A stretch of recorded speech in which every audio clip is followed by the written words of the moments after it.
Our first speaker is Dr. Ray Nassar. He's a specialist anaesthetist in Sydney and completed postgraduate qualifications at Westmead Hospital. Ray's special interests include anaesthesia for bowel surgery, neurosurgery and spinal surgery, so an interesting combination. You live in the Upper North Shore with your wife and 2 young children, and you became interested and informed about road tunnels, exhaust stacks and air pollution in general when the NorthConnex tunnel development was announced. At this time, Ray lived within 500 metres of one of 2 pollution stack locations, and you wanted to create a safe environment and community for your family to live, so you became quite interested in it. Therefore, that led to a whole lot of research and of the medical literature regarding the health impacts of air and traffic pollution and the effects of, in particular, particle matter and diesel exhaust fumes on the human body. You're the author of a Health Impacts and Air Pollution Literature Review, which has over 200 signatures from doctors of all medical and surgical specialties.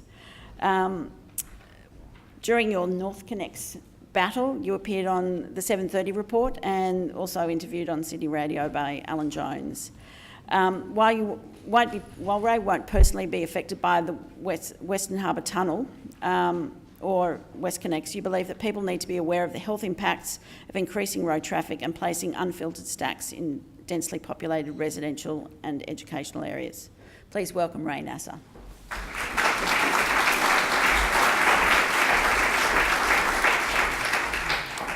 Okay, thank you very much. I'd like to congratulate everyone here tonight for braving the cold and rainy weather to come out here and take the first step to inform yourself about what's happening, and that's really important.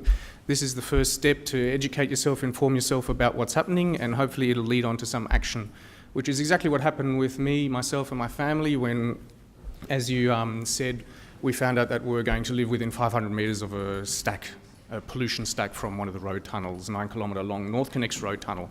So, you know, I had a 2 and a 4-year-old child at the time, and I really wanted to stay where we were living. It's a nice place. We'd been there for 2 years.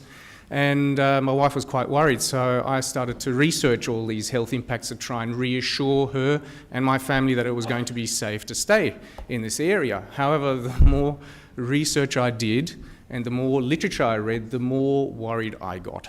There was nothing that actually reassured me in the literature, in the medical literature, to say that it was going to be safe to stay in the area with air pollution about to radiate out of a stack 500 metres from where I lived. So we ended up selling up and moving on. But I think it's really important that I share that message with people, and it's not so much to scare people, it's just to inform people what air pollution does, because even as a specialist anaesthetist, a lot of this was still very new to me, and it is quite amazing how this field of medicine is evolving so rapidly at the moment. And there are more and more landmark studies coming out monthly almost from all around the world that outline the effects, the detrimental effects of health pollution all around the world.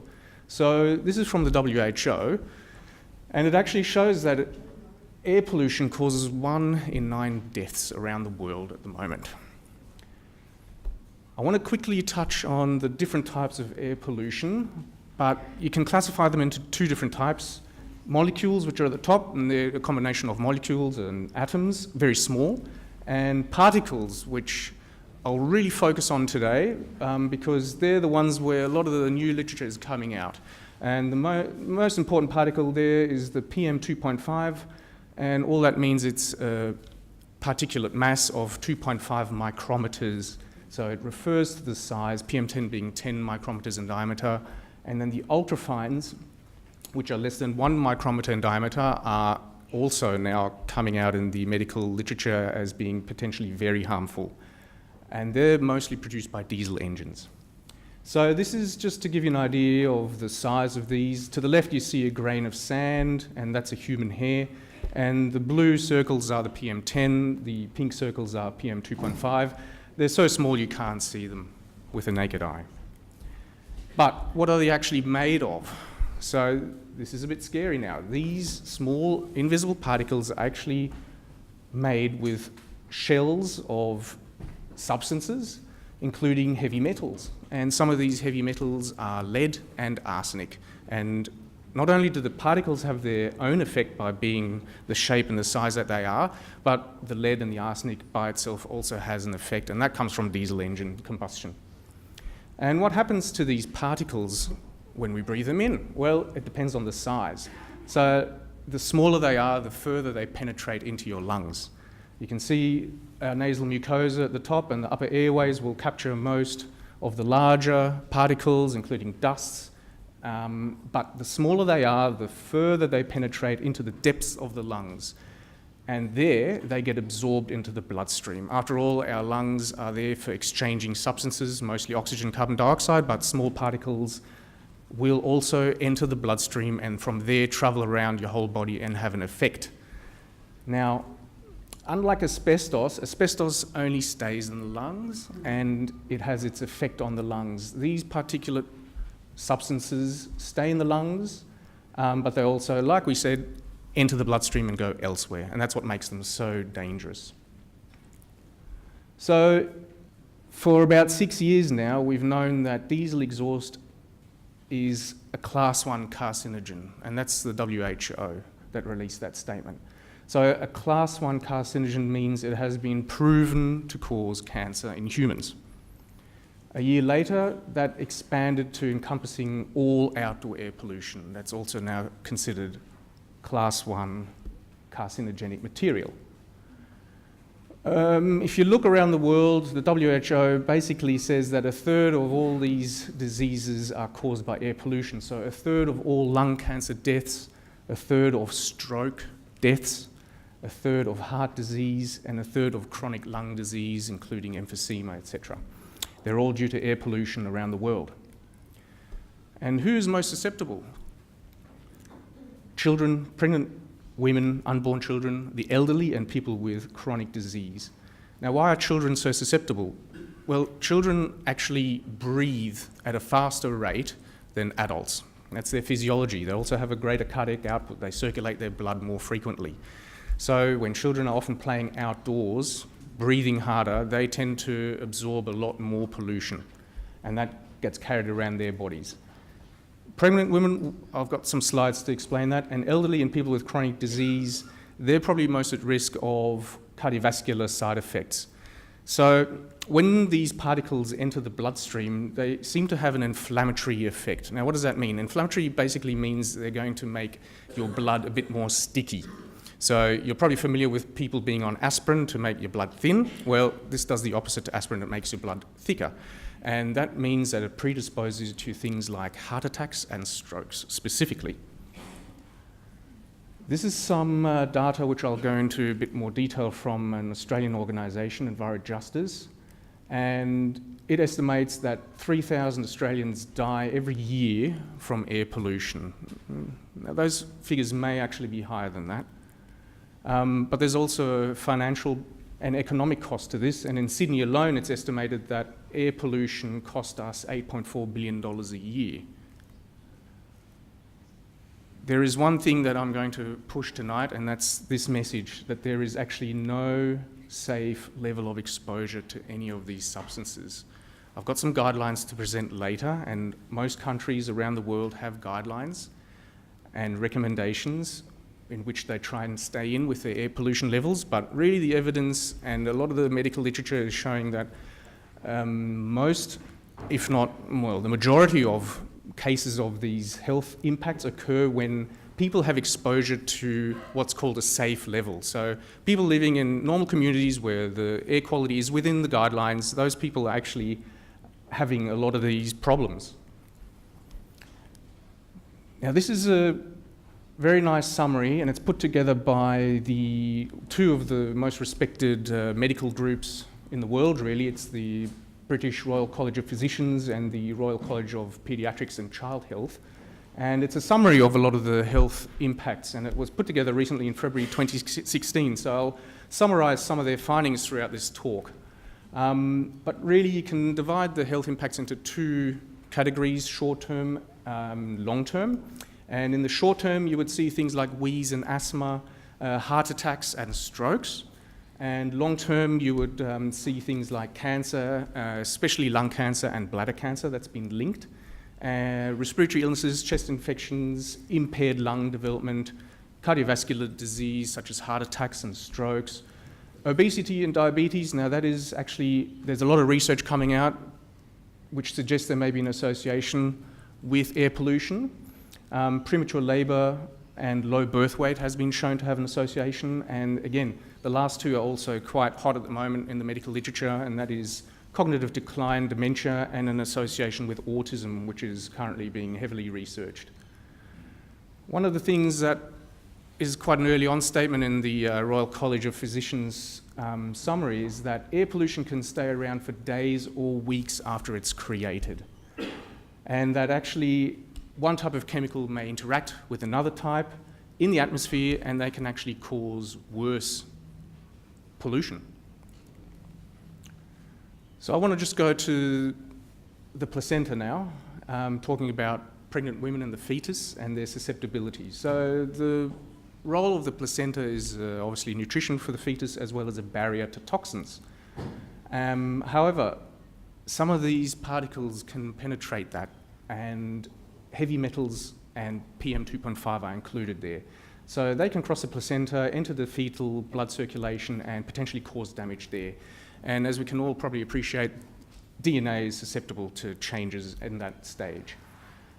Even seemingly trivial interferences during development can have critical side effects down the track. And specifically sensitive is the fetal brain and the central nervous system.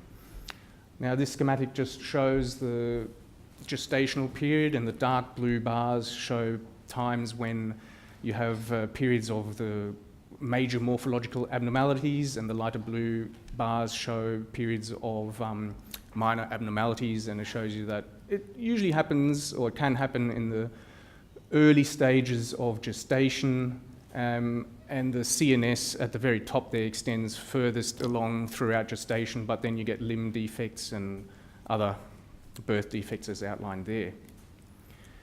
So we've covered somewhat the susceptible fetus, but all through life we're susceptible. So as we've already mentioned, we've got problems in toddlers, and then that goes on to school-age children.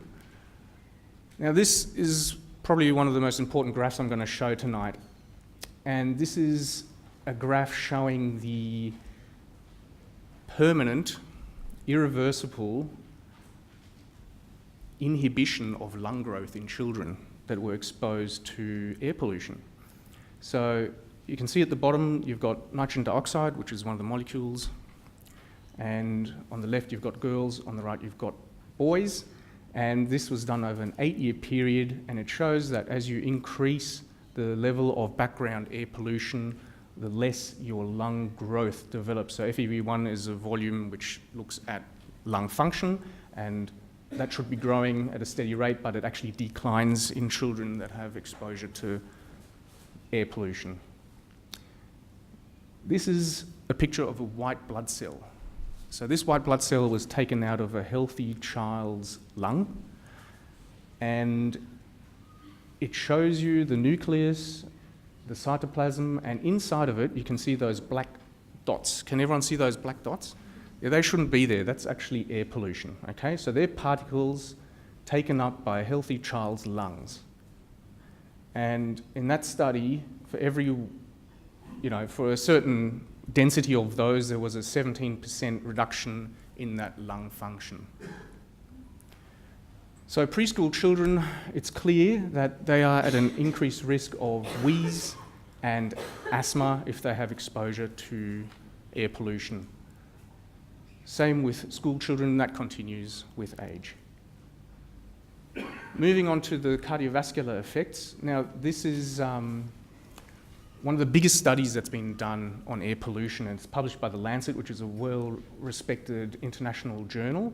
And this study looked at 360,000 people, followed them for 14 years, and it actually showed a dose-dependent relationship. So the more air pollution that you breathed in, the worse the results were, and it showed that there was a 7% increase in mortality for every 5 micrograms per meter cubes increase in the PM2.5.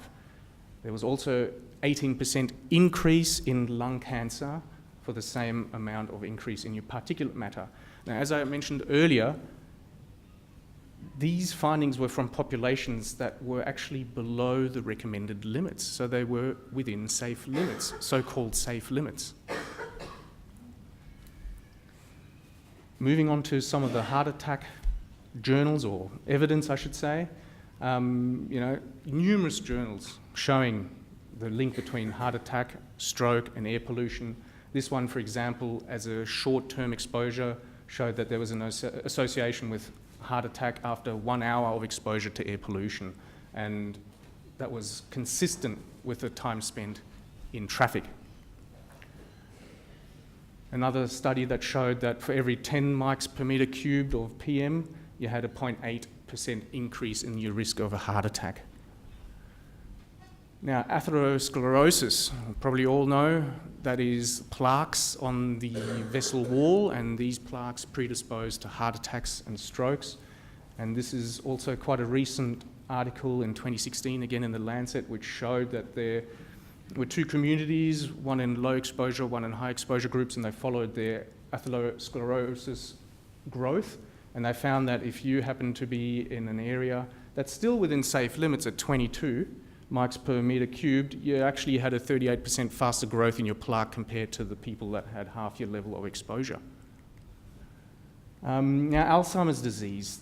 The evidence is early, but it's mounting that there's an association between Alzheimer's disease and pollution, especially in females, and especially in females who are elderly who have a genetic predisposition. Those people are 2 to 3 times more likely to develop dementia. And there are numerous animal studies that, it gets a bit technical here, that show growth of proteins in brains which we use to identify and monitor Alzheimer's disease. So you can induce those in mice if you expose them to air pollution. So how does air pollution enter the brain? Oh, okay, I've got to rush along. So this is some of the possibilities of how air pollution actually enters your brain, and it can actually enter through your olfactory bulbs, which are your nerves, which gives you smell sensation. They can cause inflammation in your lining of your nose, or they can be breathed in and cause inflammation in your lungs, which causes proteins which enter your brain and cause damage that way. And we've also discussed stroke, but once again, 34% of deaths from stroke are due to air pollution. So there are about 3.2 million deaths per year from air pollution, and like we said, about 3,000 Australians die every year. On the other side, if you decrease your air pollution, you get an increase in your life expectancy. Now, these are the guidelines that I touched on. So these are Australian guidelines. 25 mics per metre cubed for 1 day exposure is what's recommended in Australia. But like we said, there are no safe exposure limits in the UK. 29,000 deaths are estimated to occur per year because of exposure to PM 2.5, but only a fraction of those are actually from people who are in a higher or more polluted environment than the safe levels. And in the OECD report in 2010, it showed that Australia is actually having an increase in the number of deaths due to air pollution. So there are no safe levels. So I guess the question would be, is it not better to get the pollution away from the ground level and shoot it up into the sky? And that's possibly something you'll be talking about, Noel. But this is some of the data from the NHMRC document on the M5 East, and it shows you a stack in the middle there and some of the pollution, and these are ground level pollution. So you're basically going to get ground strike, an increase in your pollution around stack sites. That's another schematic, and that is 600 to 1,200 metres downwind from a stack, and they're the spreads of the pollution. So you will get some pollution coming back, and it's so small that you can't see it, you can't smell it. These molecules do have mass, so they will be subject to gravity. They don't just disappear into thin air and are gone. They're not biodegradable. Whenever you build tunnels, you're going to have on-ramps and off-ramps and exits, and they attract traffic. And really, you know, it's not good public health practice to say that we're going to improve the quality of air for one group of people, but punish another group of people. That's not how public health works. And really, you know, governments and developers should adopt a precautionary principle when there is doubt about the safety of something. You just don't go ahead with these things. This is a local study done on the Lane Cove Tunnel, which actually showed that there was no improvement in the health of people that were now living on a bypassed road after the tunnel opened, and that there were actually respiratory problems in people that live near the stacks, and they weren't quite sure how to explain that.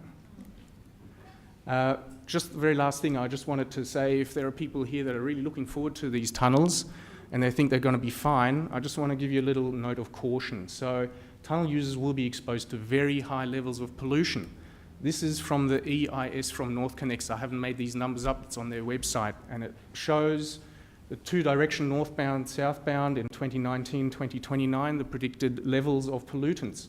And if we go to the next page, at the 9-kilometre mark, I've highlighted that number there. Now, what does that mean? These are non-standard units. They use milligram per metre cube. Well, everyone in the world talks about micrograms per metre cube, so you have to do a conversion.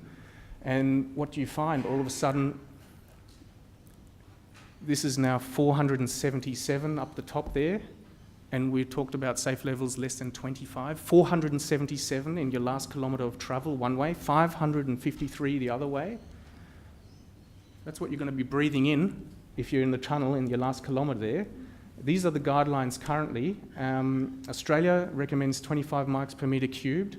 USA is half that. WHO is 10. And if you're sitting in NorthConnex in a traffic jam waiting to get out of the tunnel, you're breathing in 50 times the level of particulate matter that's recommended by the WHO. And as I showed you, there are short-term impacts of that. So thank you very much, everyone, for coming out today, because one thing's for sure, complacency is approval. Thank you.